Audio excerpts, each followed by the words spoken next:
ನಿಂಬೆಯ ಬಣ್ಣದ ಹೆಳ್ಳ ನೋಡುತ್ತ ಕಂಗಳು ಮೋಹ ತುಂಬಲು ಒಲವ ಕವಿತೆ ಬರೆದೆ ಹಾಡಿ ಹಾಡಿನಲ್ಲಿದೆ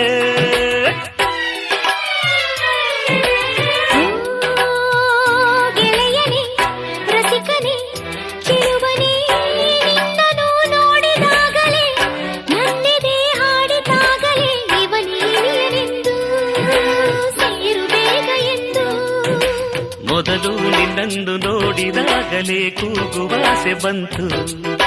ನಿನ್ನ ನನ್ನೋರು ಎಂದು ಆಗಲೇ ಹೇಳುವಾಸೆ ಆಯ್ತು ನನ್ನ ಆಸೆಯು ಪೂರೈಸಿತು ನಿನ್ನನ್ನು ಕಂಡಾಗಲೇ ಆನಂದದಿ ತೇಲಾಡಿದೆ ನೀನಿಲ್ಲಿ ಬಂದಾಗಲೇ ನೂರು ಹೆಣ್ಣು ಕಂಡು ನಾನು ಬೇಡ ಎಂದು ಓಡಿ ಬಂದು ನಿನ್ನ ಕಂಡೆ ಕಲ್ಲು ಸಕ್ಕರೆ